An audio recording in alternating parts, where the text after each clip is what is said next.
ॐ यन्तु नद्योः वर्षन्तु पर्जन्यां सुपिप्पला ओषधयोः भवन्तु अन्नवताम् ओदन्वतां मामिक्षवताम् येषां राजा भूयासन् ओदन् मुद्ब्रुवते परमेष्ठिवा एषः यदोदनः परमाम् एव एनं श्रियं गमयति। ॐ शान्ति शान्ति शान्तिः। Ladies and gentlemen, a warm welcome to everyone who has joined us today on this very special occasion of the first anniversary of Food Future Foundation. The auspicious vibrations of this beautiful shlok from our ancient scriptures sets the signature tone to inspire all our future endeavors. I'm Suparna Banerjee, Trustee, Food Future Foundation, and your host for the evening. Today, we begin the Foundation's first major event in the form of a lecture series. For this, we have requested an eminent personality to grace us with his presence, and there could not be a better person than the highly accomplished Dr. K. Srinath Reddy. But before that, we have some interesting things lined up for you. Let me now invite our founder trustee, Dr. Chandrakant Pandav, to say a few words. Everybody knows Dr. Pandav. He's a legend in the industry and is popularly known as the Iodine Man of India for his commitment to successful iodine deficiency control. He's former professor and center head for community medicine at the All India Institute of Medical Sciences, New Delhi. Over to you, Dr. Pandav. नमस्ते, नमस्कार, नमस्कारम। इस संस्था का नाम के लिए हम बहुत धन्यवाद देना चाहते हैं और ये सोच के आपने नाम दिया है food future and foundation. Without food, there is neither future nor any foundation. And the logo that you have brought up is most creative. So, ladies and gentlemen, once again, thank you so much for sparing your precious time. Before I end, today is the day of celebration. 16th of October, 1979 was the year when this countries of the world decided to have World Food Day. And today, one of our partners, World Food Program, has won the Nobel Peace Prize on 9th of October. So this is time to celebrate. Very warm welcome. हमारे साथ चलिए. The journey of 1,000 miles begins with the first step. So please take the first step today. धन्यवाद इस आवाज के लिए. धन्यवाद. Thank you, Dr. Pandav, for such a beautiful, wonderful introduction. We will now launch the Foundation's new logo, followed by a short film capturing its journey so far.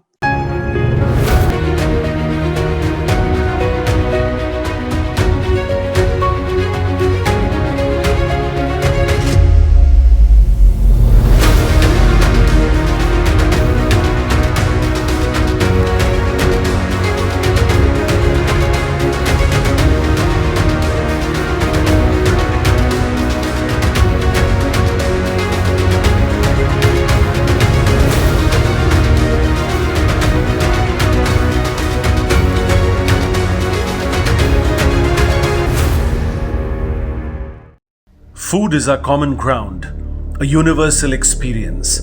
But our current food system has 4 limitations: various kinds of malnutrition, poor diets, unsafe food, colossal food loss, and food waste. We are faced with growing incidence of diet-related illnesses among our people and increased greenhouse emissions threatening the planet. Our food system needs a great transformation across production, processing, distribution, and consumption.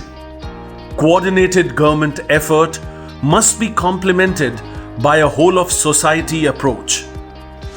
The Food Future Foundation provides a platform that brings all stakeholders together to produce and eat food differently. It is working to create an evolving vision of a food future having a nourishing, resilient, sustainable, an equitable food system.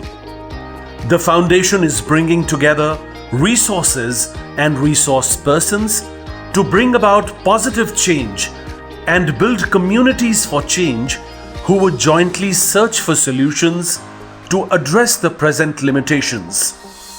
These communities would specifically target our children, our future, our youth, our aspiration, our farmers, our roots, our businesses, our enterprise, our culture, our foundation, and our science, our reality.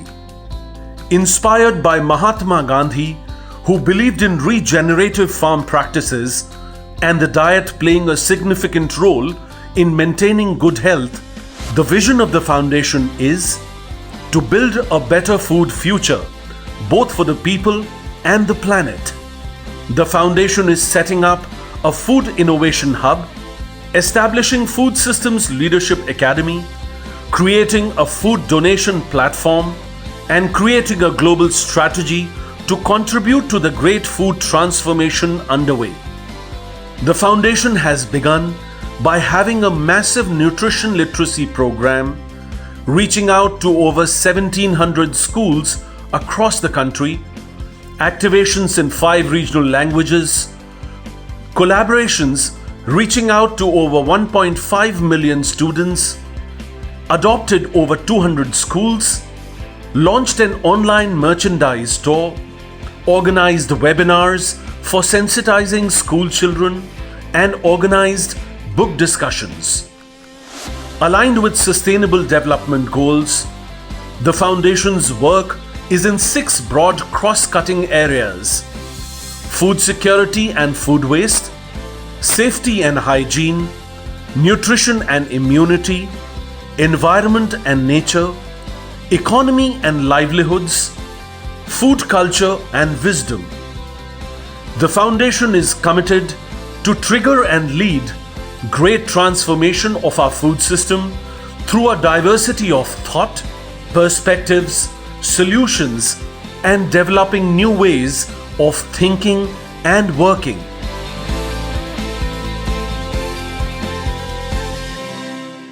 Now we are coming to the next leg of the program, for which we are extremely honored to have with us Mr. Bishal Parajuli, Representative and Country Director, World Food Programme, who will now join us in the launch of the Foundation website and release of the Eat Right India book. So we welcome you to the first Foundation Day event, and we all congratulate you and the World Food Programme for winning the Nobel Peace Prize this year. Namaste, and thank you very much for this opportunity. First of all, I want to start by congratulating the founding members, the trustee, for this brilliant initiative. In fact, your video speaks everything. What we need to do, or what are the problems, and how we need to go ahead. We are very humble in the World Food Programme for this Nobel Peace Prize. That is a recognition for 17,000 staff across 80 countries, plus our government partners and donor countries, civil societies like yourself. You're starting. So this is a celebration for all of us. So it is extremely humbling. And I think the initiative you have taken, starting this foundation, is very much needed. Well exposed and well-versed experts like yourself to create a vision and lead and to complement efforts. And I think some of the activity which you shared, you have already begun even before you formally launch, sets a great example. So I'm personally very humbled to join this start of this event. And I want to I can only wish a great success going forward. And let us see if we can do something together. Also with the World Food Programme, our mission is exactly to work to fix that food system, which is sadly broken, and lots of concern of malnutrition, hunger. Unfortunately, this whole COVID has added a new burden to the food system and hunger problem. The World Food Program estimates, from 130 million, it has the people on acute hunger have increased to 270 million. So you can imagine it's close to the population of the United States, which is about 330 million or something. And then we have future crises evolving, like climate change, which is a huge threat. And although it's slowly creeping, we haven't, many countries have seen the negative consequence and effect of that. We witnessed just the other day in Hyderabad, all of a sudden, so much intensity of rain and flooding and death and destruction. That has happened in Odisha, that has happened in Kerala, it has happened in West Bengal. I was in a country before coming to India, Zimbabwe, for 5 years, and 3 years of the 5 years they had major drought. Half of the population were depending on external support.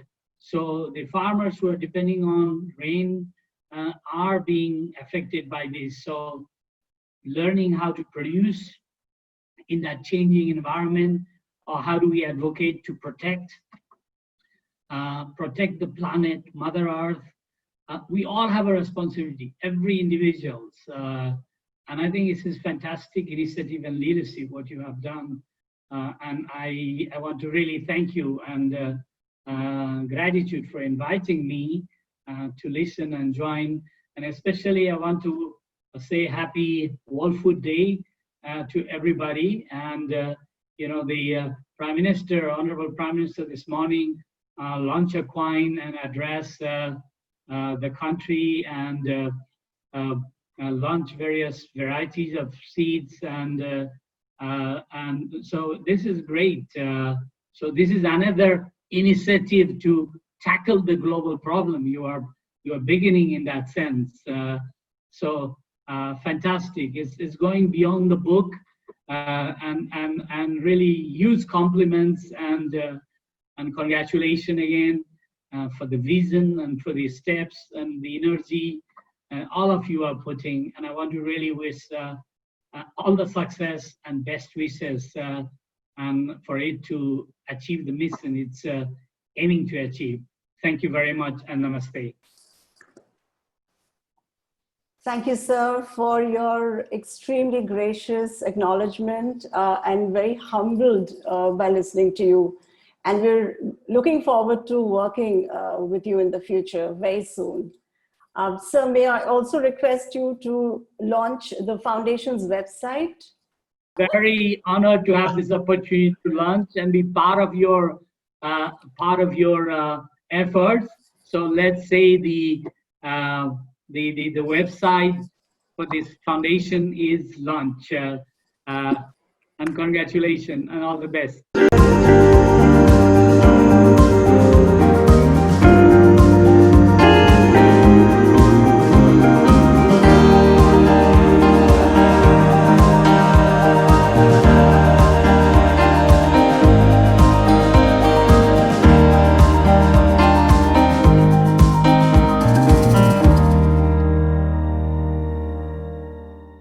I would also like to request you to release a unique book called Eat Right, A Food Systems Approach. Something very spectacular about this book is that the chapters have been contributed jointly by both practitioners and people from the academic community, blurring the boundary between theory and practice. Mr. Parajuli, it's an honor to have you release the book for us. Thank you for giving me this. I know Secretary Pawan Agrawal has been spending his years and years in promoting this. So I'm very humble to launch the book and also to congratulate for Secretary Pawan for the Pawan Agrawal for his vision. Actually, this comes from his vision. And we have had lots of engagement when you were secretary there. So the book is launched and congratulations.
wonderful. May I now request the co-editor of the book, Dr. Pulkit Mathur, to say a few words describing us what the book is about. Hello, good afternoon, everybody. I'm really very excited today and deeply honored, sir, Mr. Bishau Parajuli, that you have inaugurated this and you have released our book today. It's been a fascinating journey, I must say, for me. 1.5 years of hard work has gone into this book. And at this juncture, I would like to thank Pavanji for, entrusting me with this challenging task of putting together contributions from so many professionals in this field, I must say. It has been indeed a very eventful journey. Sir, I remember all the team meetings we would have at FSSAI, and we would all be sitting together, and true to his style, sir would, increase his expectations at every meeting and by a few notches, and, something like, let's have a new chapter, or let's change the entire flow of this chapter. And, one of the things he would always ask is, how is our book going to be different? How is this book going to be, unique? And I'm sure a lot of people watching this would also be asking the same question, because there's so many books on nutrition, there's so many books on food science and technology. In fact, I've written a couple of them too. But what is unique about this book is that it's really presenting you with a wealth of information. You're not going to get this kind of information here that we have put here. Why? Because we have used the 360-degree approach to food, to eating, to food systems. Also, we have designed this book at different levels, at different depths, so that even if you're a professional who already knows the basics of nutrition and of food science, you would also be very curious, and the book would really, satisfy your curiosity to know more. It is a very the style of writing is also simple. So if you are not a food professional and this is a field which is very new to you, it would be a easy book for you to navigate and learn a lot from this. I feel very confident that all the readers are going to find this extremely useful, and we really hope that it will motivate them to join this movement of eating right, and not only that, to help us change the foodscape of this country. Thank you so very much. Thank you, Dr. Pulkit. That was an amazing intro, and we're all looking forward to reading the book and adding value. Now I would like to invite Shri Pavan Agarwal, the co-editor of the book, to say a few words, please, sir. Namaskar. First of all, I'm humbled that so many people have joined us on this occasion. In the life of the foundation, this is a momentous day. And I'm particularly thrilled that an idea that germinated 1.5 years ago is being put to some logical conclusion. As you may be aware that over the last few years, there has been a lot of discussion around adopting a food systems approach to changes in the food environment locally, globally, at national levels. While the world was still struggling to define the food system, in FSSAI we were already practicing. The Eat Right India movement, which had 3 legs, the food safety and hygiene, nutrition, and sustainability, was nothing but a food systems approach to transforming the food environments, local level, national level, and globally. But this thought about putting together a book that brings all these aspects and more into one volume came about because if you want changes, sustainable changes in food environments, it has to begin with our, youth, with our people who are going to take up next generation of leadership in the area of food and nutrition, whether it is in food industry or in the government or in the NGO sector. And therefore, the idea that we should put together a textbook a textbook that brings all these different elements in one place and be taught in universities and colleges around the country, as a credit-based course, came about. And I'm so happy that with the help of, such a erudite author and an academic like Dr. Pulkit Mathur and over 50 other contributors, both from the academia, practitioners, and also from FSSAI, we were able to conclude this project. I'm also very happy to share with you that NIFTEM has decided to start a credit-based course on food system transformation. This would be the first university in the country and perhaps in the world to start a foundation course on food system transformation. We do hope that this small beginning with one institution, will replicate itself very soon in India and overseas. And we will see all graduates who come out from our higher education institutions have a broad-based understanding of the food systems and how these can be transformed, looking at various aspects in an integrated manner. I'm so indebted to my co-editor, Dr. Pulkit Mathur, for putting in all the hard work and working with so many contributors, and also trying to meet my own expectations, about this book. I have contributed a few chapters, and that too were edited by Dr. Mathur. And also a lot of contributors, who worked with us over 1.5 years. This is a labor of love for all of us. I'm sure this will be transformational in our journey for food system transformation in the country and globally. Thank you very much. Thank you, sir. That amazing vision will have an impact for generations to come. And we'll be always very grateful. The foundation, Food Future Foundation, has very strong linkages in food safety, and it was during Mr. Agarwal's time at the FSSAI that it was born, and the strong relationship continues.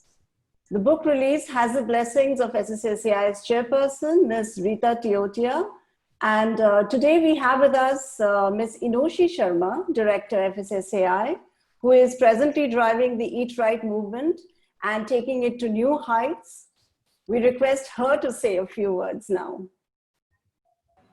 Thank you so much. And I cannot express, how deeply, my gratitude and how overwhelmed I am actually to, share this space with people who have worked so much on Eat Right, especially with Pawan sir. A year back when I just joined FSSAI, I had no knowledge about food safety and hygiene.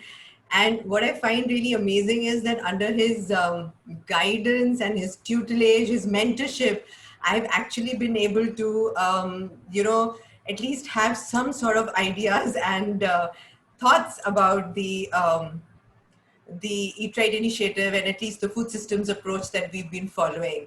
So, just for the benefit of all our other viewers who are here, joined us, I would just like to mention that the Food Safety Standards Authority of India, which is the apex body in the country to provide safe and wholesome food, 2 years back launched the Eat Right India initiative. And it was done because it was realized that safety of food is just one aspect in the entire food chain. What is also important is the objective of not only ensuring food safety, but also food which is healthy and food which is sustainable.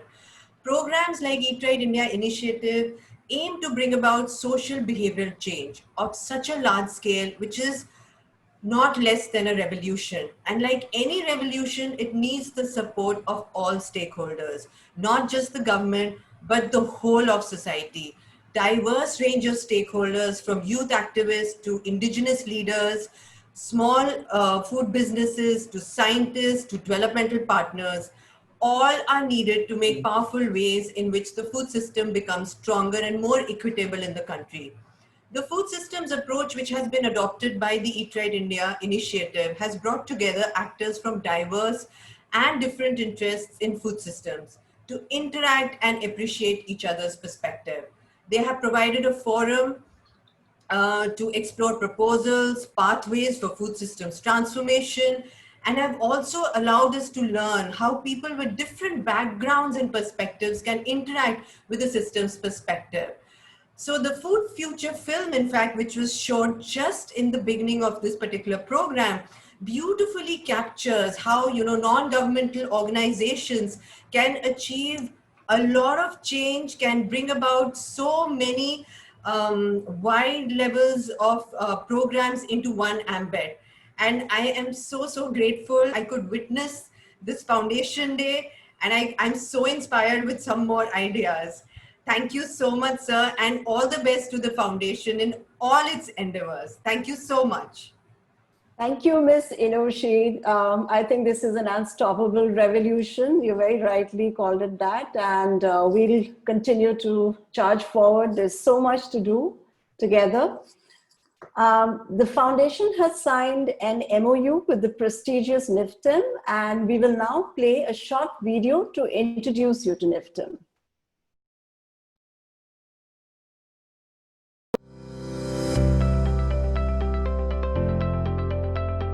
India is a land of plenty when it comes to food products.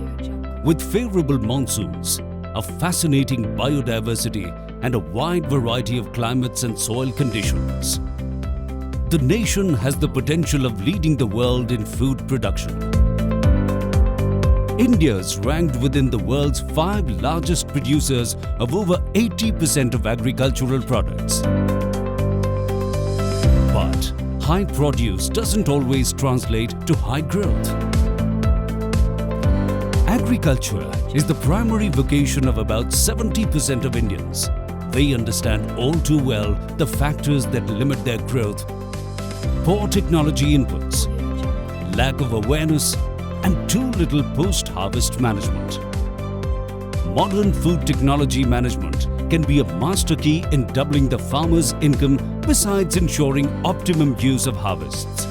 Bringing farmers and processors closer, it opens up multiple job prospects and creates new entrepreneurship opportunities. And that's the primary agenda of the National Institute of Food Technology Entrepreneurship and Management, or NIFTEM.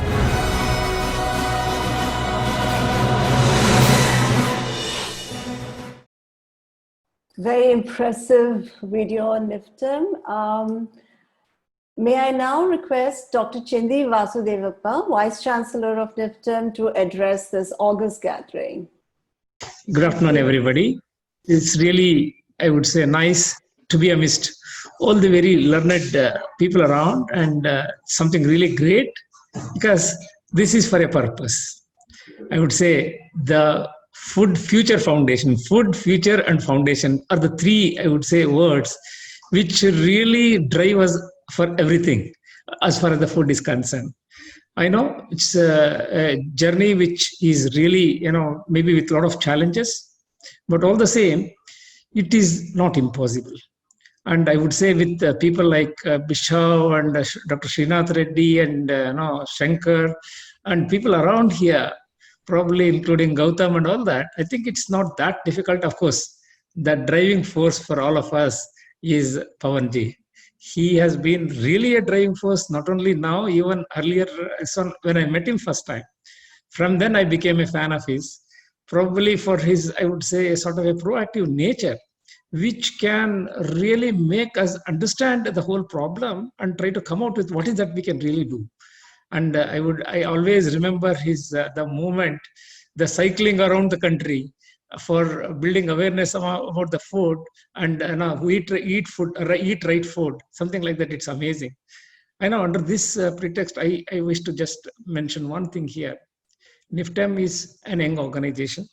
I know we are not that very old to say that we have everything here. We are only about 8 or 9 years old. And we are slowly, I would say, revolutionizing or emerging. And in fact, very happy that just today we had one patent which was released And probably that is the landmark which we have started with.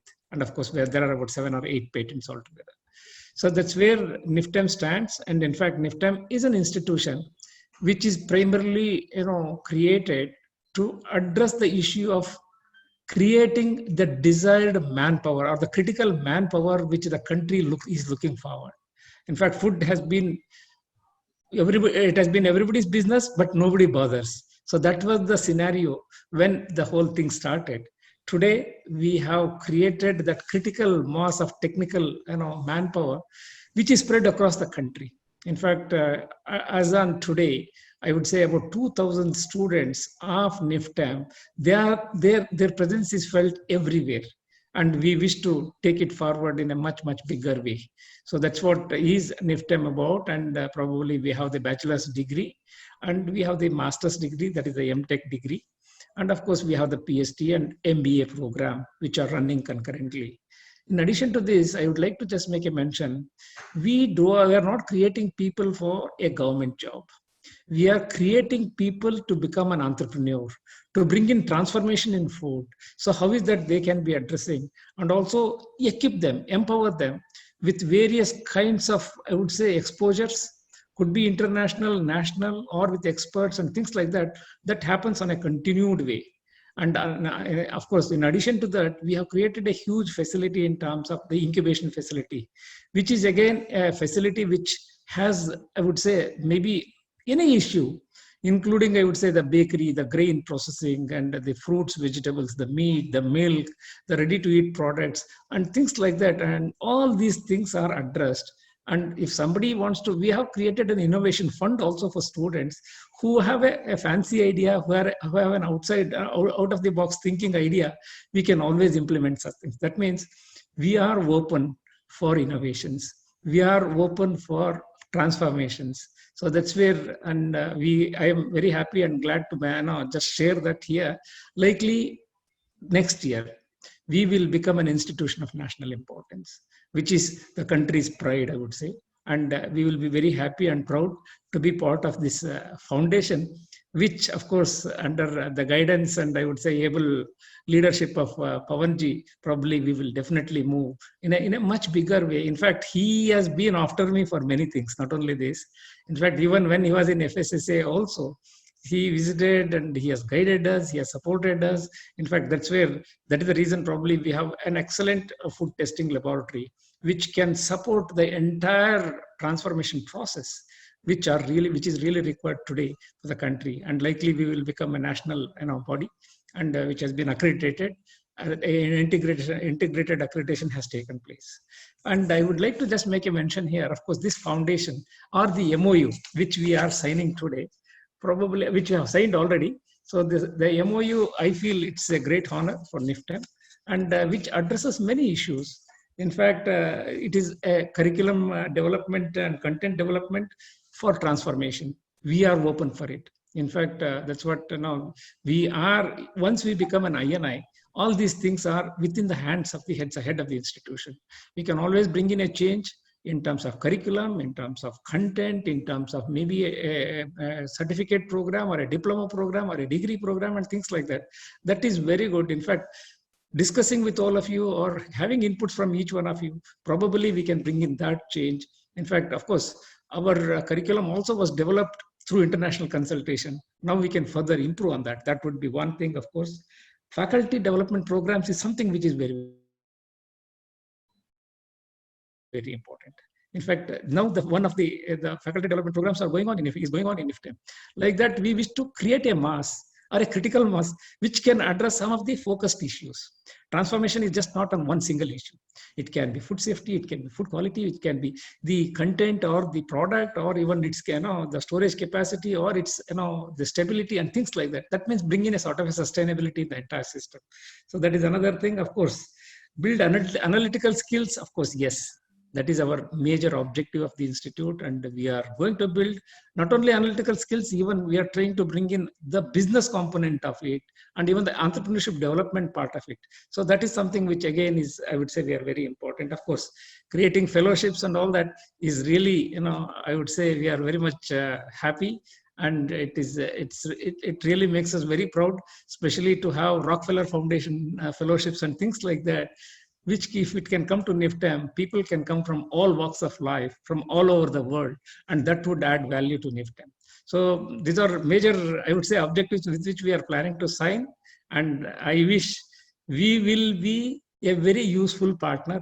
And I wish FFF also will be a very proactive, maybe a sort of a partner with us to take the objectives of the institute and also the objective or the transformation ideas of the foundation. So this is what I want to just share with you all. And thank you very much. Thanks for the support. And I would say overwhelming support. Of course, Megha has been after me for many things. And Pawanji, of course, as usual. And thank you. Thank you. All the best. Thank you. Thank you. Thank you, Dr. Vasudevappa. That was such an amazing vision moving forward. And I'm sure in the coming days, we will be very busy working together. I now request Megha Handa Johnson, Trustee, Food Future Foundation, and for the formal exchange of the MOU with Dr. Vasudevappa.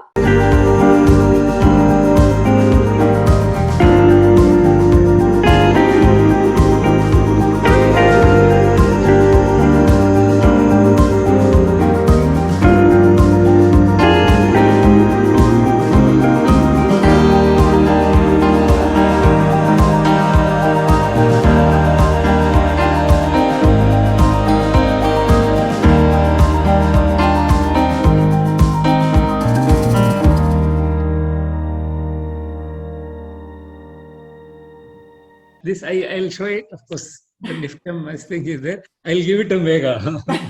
Thank you so much, sir. Thank you so much, Dr. Vasudevappa. I mean, we are deeply humbled and thrilled for this association partnership, and definitely looking forward to doing some meaningful work in Food Vision. So thank you so much, sir. Thank you. Thank you. All right. So with this, we come to the end of the first part of our session this afternoon. The first Foundation Day is an important milestone in the journey of the foundation, and we now have a strong identity, a beautiful website, and an impressive international advisory committee to inspire and guide our efforts. So we now begin the second part of the session by inviting the chair of today's lecture, Dr. Rajan Sankar, to set the context of the lecture by Dr. Reddy. Dr. Rajan Sankar is specialized in internal medicine, has been actively involved with iodine deficiency disorder elimination activities in India and in the South Asia region. He was till recently the regional representative in South Asia for the Global Alliance for Improved Nutrition and is presently Program Director Nutrition at Tata Trust. Dr. Rajan, over to you. Thank you. Thank you, Suparna. Good evening, ladies and gentlemen. It indeed is a very special day for many of us in the meeting, as we just complete 1 year of Food Future Foundation. I would like to convey my heartiest congratulations to all the trustees and all the advisory committee members from India and abroad on the occasion of the Foundation's first anniversary. It indeed is a proud moment for everyone associated with the Foundation. I can say with confidence that the Foundation has made a great beginning. The seed for this was sown by Mr. Pawan Agarwal. As CEO of FSSAI, Mr. Pawan Agarwal had successfully created a countrywide movement. We heard about that, the Eat Right India. It was acknowledged and amplified by none other than the Honorable Prime Minister of India in his Mann Ki Baat. He said, I quote, "With Eat Right India movement, we seek to secure a healthy future," unquote. A defining acknowledgement of its vast and true potential to make a difference. The short video shown today captured the vision and mission of the Foundation very well.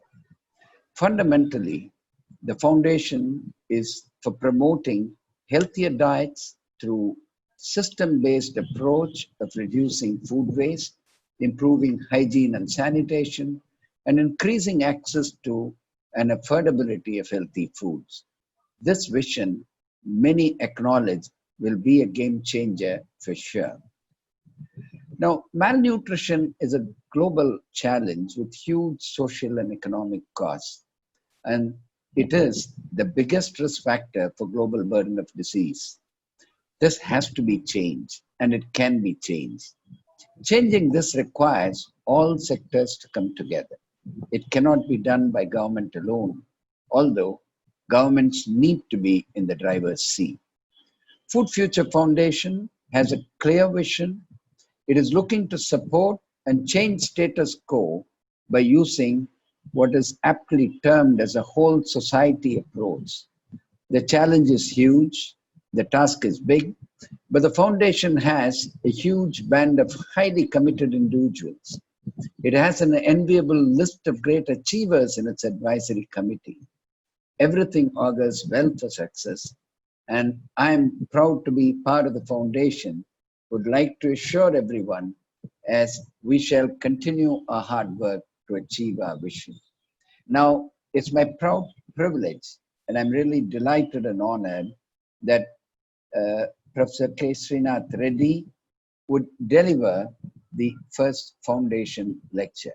It's my privilege to introduce Professor Reddy, whom many of us know.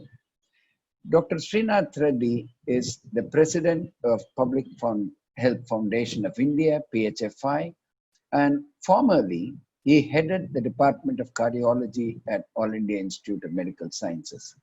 Professor Reddy is the first Indian to be elected as a foreign associate member of the National Academy of Medicine, formerly the Institute of Medicine of the National Academy of Sciences of the United States of America.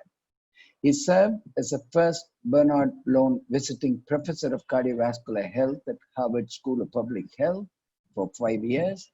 He is presently an adjunct professor at Harvard, Emory, and Sydney universities.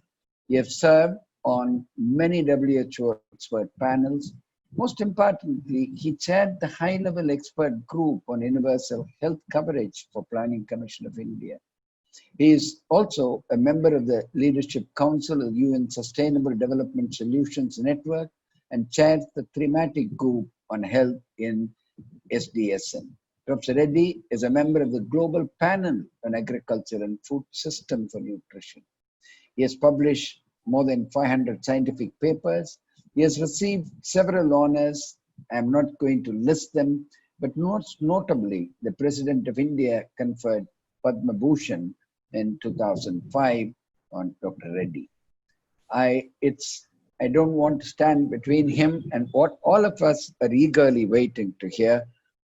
Welcome Dr. Reddy to deliver his first foundation lecture. Over to you, sir.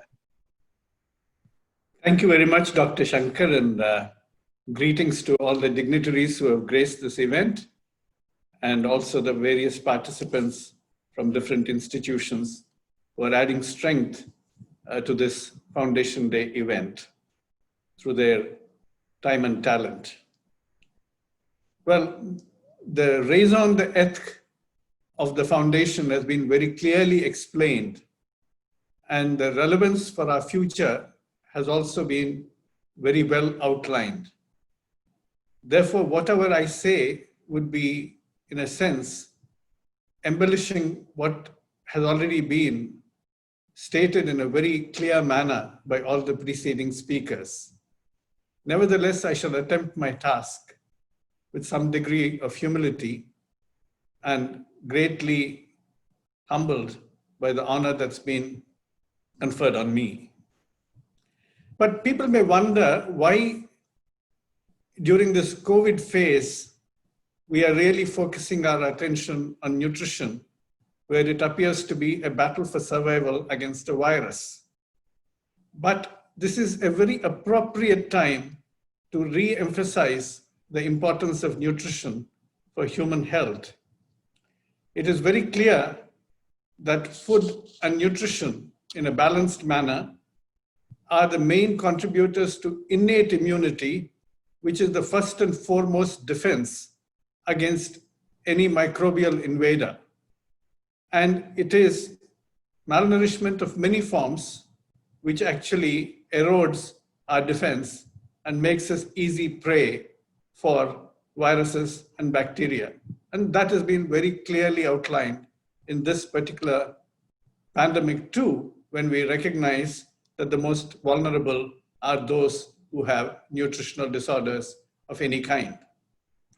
But we also recognize that we harbor within us hundreds of trillions of microbes who also constitute our microbiome and who help us both in building up our immunity, but also in fostering our nutrition. And some of the food we consume and the nature of the food we consume is also food for the bacteria who reside in our gut. And we recognize that their nutritional needs are also conditioned in a way by the food we consume. And if we have a disordered microbiome, we are likely to have a disordered immunity, and we can fall prey to a variety of diseases. And therefore, we are not eating just for ourselves, but for our cohabiting microbes, which are beneficial for us and which help us to fight the not so beneficial or harmful microbes and keep ward off a variety of autoimmune diseases.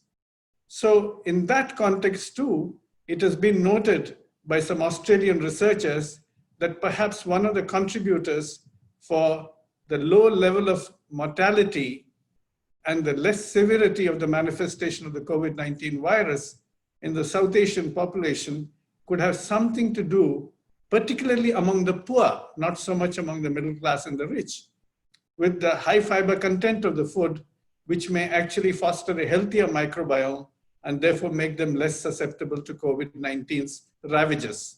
So we are seeing, even in the context of COVID-19, how clearly important nutrition is and how food lays the foundations for our battle against any challenges visited upon us by external world of microbes. But then we ought to look at nutrition across the life course, not merely in a segmented manner, but right from preconception to the very end of life. And there we need to transition from food security, which is absolutely critical, to nutrition security. And this has already happened in the basic parlance of nutritional dialogues. And we have transitioned from essentially looking at calories to nutrition and from food security to nutrition security. So not merely energy, but the nutrient sufficiency and balance. And we have also moved on from our scientific quest in a very reductionist manner, as needed, sometimes for advancing science, from individual nutrients to composite balanced diets. We have recognized through our research that there are several individual nutrients which are very important, several food items which are very important, but none of them really predict the health outcomes as much as composite diets which are balanced and nutritionally well represented in terms of their composition. And therefore, food becomes a very important element of our sustainable development. And even as we do try and refine our knowledge through elegant science, we must recognize that the spectrum of science is reductionist in content, but holistic in context. And therefore, we need to bring together all of that knowledge to create not only wholesome, balanced diets, but also a food system which is capable of providing it to everybody who needs it on earth. And therefore, equity, it becomes a very important element here. And I'm happy that the foundation has emphasized equity as one of the important goals. Therefore, we need nutrition security for all. And when I say all, we are also talking about present as well as future generations. And the future of food is not merely for the present generation, but for generations to come. Therefore, sustainability becomes a very important element as well. And particularly when we are living in an era where we are substantially environmentally challenged by conditions that we have helped to create, unfortunately, then how do we fashion the future of food so that we can actually ensure not merely adequacy, but also sustainability.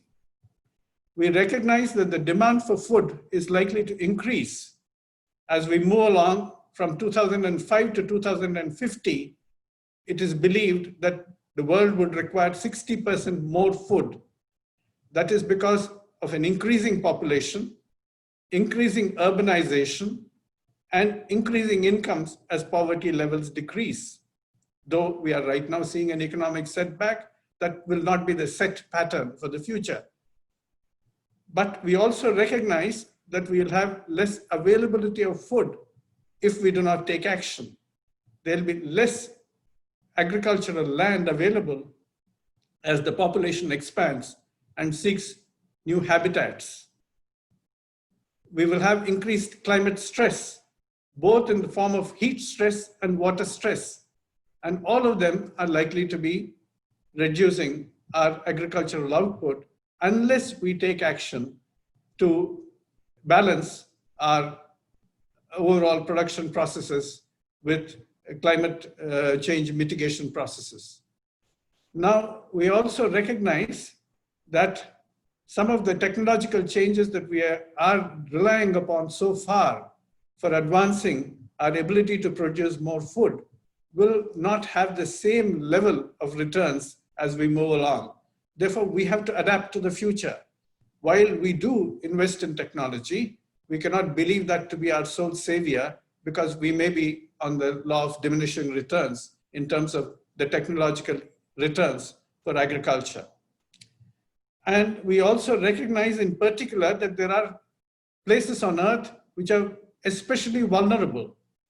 Sub-Saharan Africa and South Asia, which are already operating at temperatures very close to the highest level tolerated by staples. For every degree further rise in temperature, we will be seeing a 10% decrease in yield loss for staples. So a 10% decrease in the yield for staples, but non-staples too will suffer. Fruits and vegetables will ripen early and rot early. And in the staples too, the nutrients would be lost. There would be lesser amount of protein, lesser amount of zinc, lesser amount of iron as the heat rises.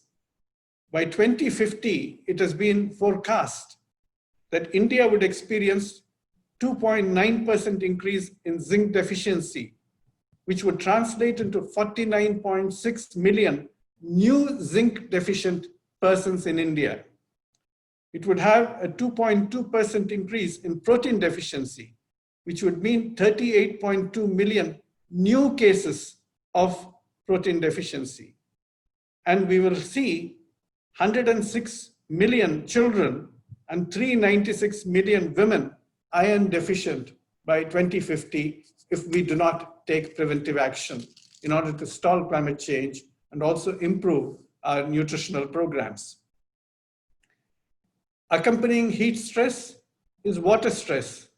50% of India will experience extreme or high water stress, which will again further impact upon our agricultural productivity and nutritional sufficiency. The rising sea levels will pose a threat to our coastlines and our availability of fish as a source of nutrition. In fact, the rising sea levels are increasing by 3.4 millimeters per year, and they are substantially impact upon the yield of our fish. But therefore, we do require to diversify crop production in India.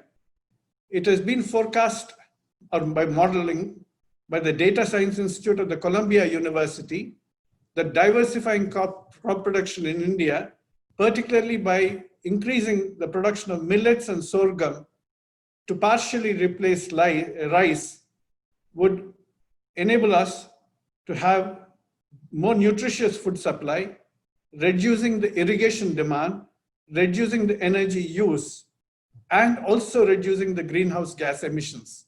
A much more balanced, ecological, and nutritionally appropriate response to climate change.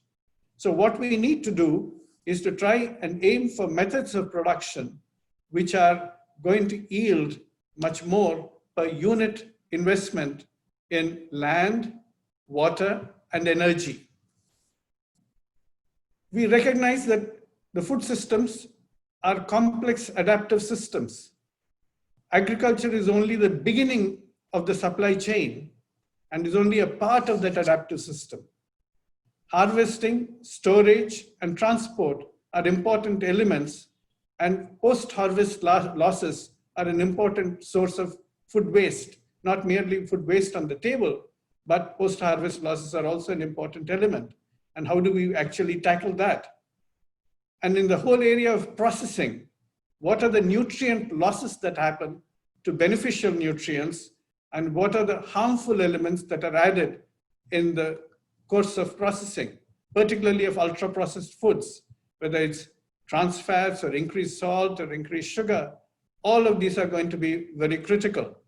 We recognize that when we talk about trans fats, the original intent was to increase the shelf life, as indeed in olden times, the idea of adding a lot of sugar or a lot of salt to foods was essentially to increase the shelf life as preservatives.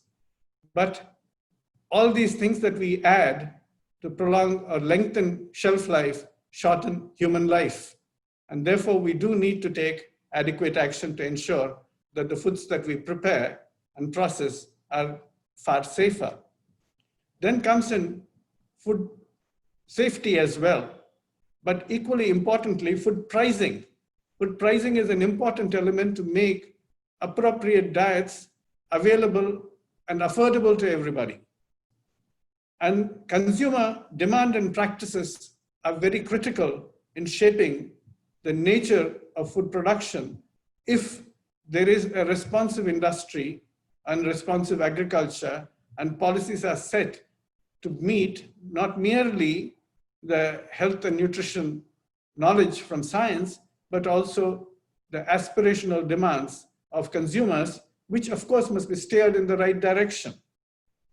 Quite often, it has become the practice to say that it is a matter of individual choice, that what you eat is essentially a matter of individual choice and it should not be interfered with. But choice is determined by multiple factors. It can be conscious, it can be conditioned, or it can be constrained. Conscious based on the right information or the wrong information. And therefore, health and nutrition literacy become very important elements. And I'm sure that the book that you have published is going to contribute substantially there. Further, it can be conditioned by aggressive marketing, by peer pressure, by cultural traditions. So all of those need to be contended with if we are trying to promote healthier consumer practices with reference to food choices. But very importantly, choice can also be constrained. You may have all the knowledge in the world about what type of fruits and vegetables and how many times to consume, but you may be greatly constrained by your financial conditions, which limit your affordability in terms of purchase. And therefore, it is not enough to say that somebody knows that fruits and vegetables have to be consumed in this quantity per day, but does the family budget permit that? Can they buy healthier edible oils in preference to unhealthy edible oils? Now, that actually depends upon policy instruments which can make the healthier products more easily available and affordable. So we have to definitely influence the nutrition-related knowledge of people, but also create conditions through our policy instruments which will make it easier for them, which will enable them to make those right choices by creating conditions which are conducive for making and maintaining healthy choices across the life course.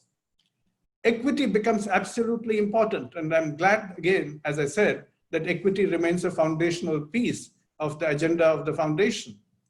Now, equity is not only in terms of quantity being provided, in terms of certain degree of caloric security, it is also in terms of quality.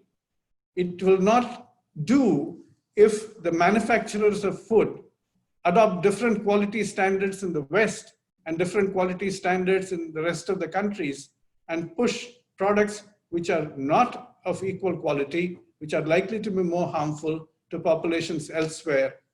Therefore, even as the consumer knowledge increases, it behooves a number of organizations, particularly the civil society, as well as the government, to join hands to make sure that not only adequate quantities are being produced for easier distribution and uptake, but also that the quality remains unimpeachable and promotes nutrition and health. Now, that brings us to the role of the government. The government is absolutely critical, as Mr. Agarwal and many others have stated. But the government can actually use a lot of fiscal instruments as well as regulatory instruments to condition the market and move us towards a food future, which is a much better future than we have right now in terms of our nutritional experience and affordability. And these instruments are very important. I would say that the government policy instruments can promote healthier foods, not merely curb unhealthy practices through taxation, for example, of sugar-sweetened beverages or high salt, high fat foods, or put warning labels on it, or put regulatory limits on it. All those are going to be important. But if we can also subsidize or promote healthier foods, that will be very good. Policy has to have both the carrot and stick. I call policy a frozen carrot, which can be both a carrot and a stick at the same time.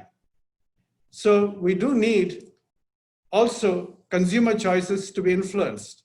But who shapes consumer choices? Who enables advocacy for policy change?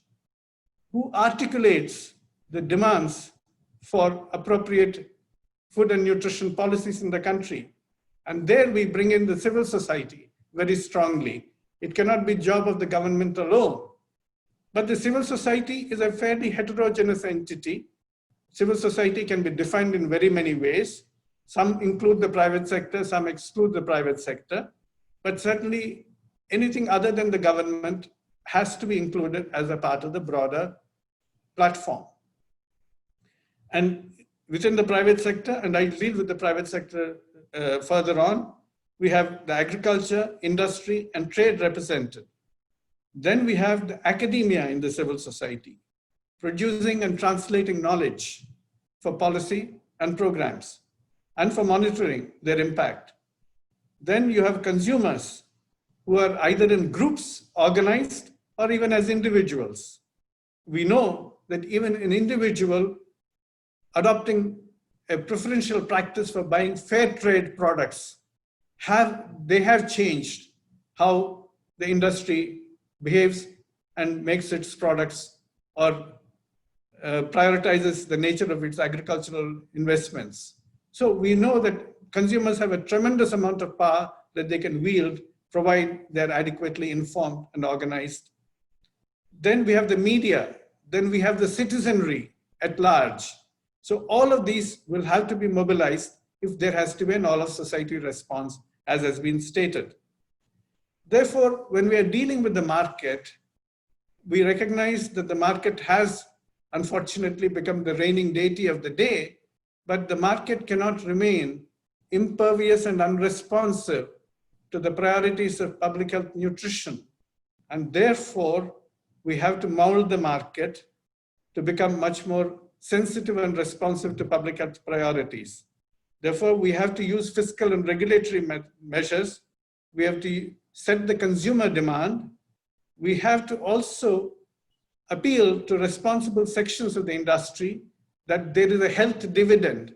A healthier population, which is well nourished and well protected, is likely to be more economically productive, is more likely to have greater consumer spending, which will benefit the industry in general.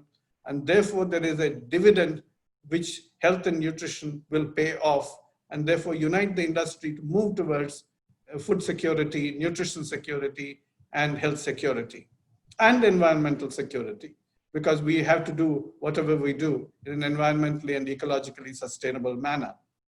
And then, of course, there is a scope for international agreements, like we have seen in the case of the tobacco agreement. There can be international agreements to make sure that the practices are followed which are favorable to health, but at the same time not differentiating and discriminating between part of the world and another part of the world. That, for example, if industry commits to reduce some harmful ingredients in its products, it will do so uniformly everywhere in the world and not try and dump its products in Africa or India or somewhere else. So these are all important elements that we need to bring together. As far as the private sector is concerned, it plays a very, very critical role. There's no doubt about it. Unlike the tobacco industry, the private sector in the food industry is absolutely important at various levels, from the farmer to the miller to the producer to the trader. But when the industry tries to reposition itself, saying that we'll promote healthier products, there is both a credibility gap and an edibility gap. The credibility gap comes in when people question whether this is just a tactical repositioning to avoid litigation or regulation. Is the industry earnest? And we'll have to try and ensure that the industry not only is posturing, but is actually delivering on its promises. And collectively, we can do that. Then comes the edibility gap, which we recognize that it also has to be a tasty product, because otherwise the consumer will reject it. And therefore, we depend upon the industry's ingenuity to try and address the consumer taste preferences as well, but without sacrificing nutrition. And we have to also reposition some of the cultivated conditioned tastes of the consumer, because we know that if you start consuming salt in lesser amounts over a period of time, the taste does get reconditioned. But all of this requires unified action and frequent consultation and collaboration. The academia is very important in that area, and both as knowledge creators and as knowledge translators. How do we actually ensure that we provide the right kind of knowledge, and we also ensure that it's translated into practical solutions?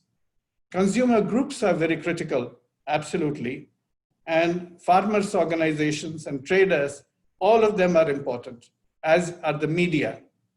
Now, media, both in terms of educating the people, enhancing nutrition and health literacy, but also questioning policies and programs and practices. All of this will require partnerships at multiple levels, and the foundation actually now provides an excellent platform for those kind of partnerships to be formed. We have frequently heard the word PPP employed as partnership, as a public-private partnership. I would like to redefine it as partnership for a public purpose. First, we identify the public purpose and then have a unified action agenda around that public purpose with clearly defined deliverables and accountability mechanisms. So it is the public purpose that must drive the collective action. Therefore, there has to be an all-of-society effort, as has already been stated. But for that, we need an all-of-society consensus, a consensus that is built periodically and commitments that are renewed regularly. And this platform that you have created in the form of the foundation can be an excellent platform for India and set a great model there. So we do need this platform for convening different actors, followed by consultation among them, building up of consensus, adoption of a common agenda, and then collective action. The collective action must amplify advocacy, accelerate action, and assert accountability from all stakeholders. And we must measure progress objectively. Therefore, we also need good indicators of progress in each of these elements. And that is where research comes in. Implementation research, policy research, all of them will come in. And we must keep on emphasizing equity, because the availability of a balanced and adequate nutrition through a food system which is responsive to population needs is not a matter of charity. It is true that we see in the pandemic a lot of organizations feeding those who require. That's a wonderful thing. But nutrition security should not be merely left to acts of charity, which are undependable. It should be a matter of right. And therefore, that is where the foundation must assemble all the actors so that this value is actually translated into a right which everybody can benefit from. So I believe knowledge must be translated to action, action to impact, and impact to equity. And then we can create the kind of future for food, for health, for human welfare, for ecological sustainability, and thereby bring in a much healthier, a better balanced nutrition, and a much healthier world with more balanced nutrition, and bring in intergenerational equity also, so that the future is not going to be compromised by our present mistakes. As the Nobel laureate Toni Morrison, who won the Nobel Prize for Literature, said, if we do not create the future, the present extends itself. We cannot afford a passive response. We have to have an active and alert response, because the present will not merely extend itself if we do not act. The future will actually get worse than the present, and we cannot afford that. And I'm sure the Food Future Foundation will ensure that India at least will move in the right direction and will set the pace for the rest of the world also to move towards a healthier future with appropriate and affordable nutrition assured for all. Thank you very much. Thank you, Dr. Reddy, for this highly insightful lecture. So many complexities in the food system, and to give this right of making conscious choices for consumers, there's so many factors. You've put it together so beautifully. We have a few questions from our audience. So I'd just ask a few of those. So there is a question, how do we reclaim the enormous diversity of crops we once had? Thousands of varieties of rice, beans in smaller regions like Uttarakhand, all reduced to a few by monocropping. Well, I believe that we have to have diversity, and crop diversity is going to be critical, not only to address our nutritional needs, because monocropping does tend to reduce the diversity of our nutrients, but also to ensure better ecological balance as well. Even in terms of the biodiversity, we will get much better biodiversity from crop diversity. So I think we need to ensure that, first of all, we move away from monocropping to more diverse cropping patterns, and also ensure that some of the, what can be called the wild agriculture, the wild crops that actually come up naturally, are also fostered and preserved rather than destroyed. So some of those elements also need to be brought in. And that means that we should stop destroying our forestry as well as our greens, and then allow them to grow. And we have seen how even during the period of the lockdown, nature actually asserted itself, restoring its own health. So given the chance, nature can actually do it if we do not really stand in its way. Thank you very much. Very insightful answer. Not stand in the way of nature. I think that native intelligence. There is another question for you. Is shifting to small-scale community farming a viable future? Well, I think smallholder agriculture is going to be an important element, and particularly when women and others, women are very much actively engaged in agriculture, we must try and promote that as well. But it doesn't mean that you cannot have larger agricultural elements also. But I think smallholder agriculture gives a lot more of livelihood security and also promises nutrition diversity much better, because again, very large farming tends to slip into mono cropping. So if we can actually have smallholder agriculture, the likelihood of both nutritional balance as well as ecological balance is going to be much more, and livelihood for women engaged in agriculture is going to be much more. But also think of it this way. School meals are important, right? Now, if we could have the agricultural areas around the schools, I mean, in the villages, for example, producing for the schools rather than have huge imports for school meals, you can actually create a lot of local sustainability, local employment. So there are a number of ways in which actually smallholder agriculture can be very, very helpful. It doesn't necessarily exclude, it's not either or, but I think for a variety of reasons, smallholder agriculture is going to be much more part of the sustainable future. Wonderful. All pieces of the puzzle, they're all interlinked and they come together so beautifully. Thank you so much. And one last question is changing the food production methods at farm and factory level can take time, although tackling climate change is going to be a long-term process.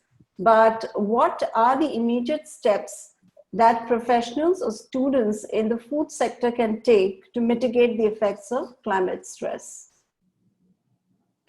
Well, as far as the immediate action that can be taken, apart from changing the nature of food products and the nature of agriculture, which are very important because we have to do that, is first thing is try and reduce food waste.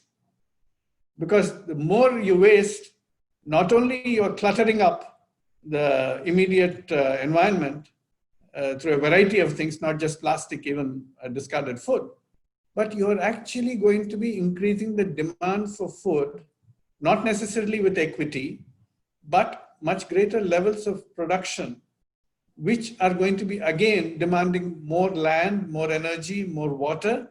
Therefore, if we actually reduce food waste and focus substantially on that, we'll be doing the environment a great favor to start with, even as we then start working on other elements like adapting to climate change with climate smart agriculture, with better kind of crops which can withstand heat and water stress much better, and things like that.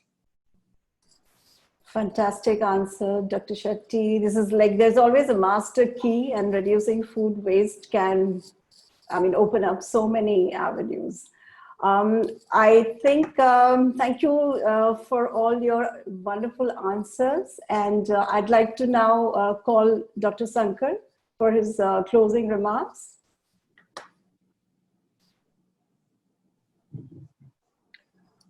Good evening. Thank you, Professor Reddy. That was such a wonderful talk, and I think it's one of the best I've heard, and I'm sure many of us in this webinar have heard in a long, long time. I'm sure all those online and all those whom you can see, we all want to give you a standing ovation if it's possible in the thing. It's really brilliant. You covered the entire thing. You've actually, in a way, set a very good agenda for us for action. You've set what are the areas that the foundation has to really focus on, and you've given us a very, very good template to learn from and work on. Thank you very much. And it can't be a more fitting thing for the wonderful 1 year of this foundation. Your lecture has really been the icing. Thank you very much, sir. It's really been insightful. Thanks a lot. Thank you all the participants for joining.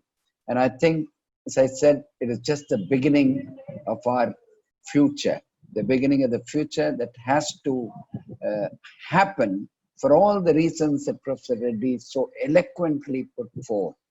It's just, we can't leave it for the next generation. Like what you said, we don't want the present to extend itself.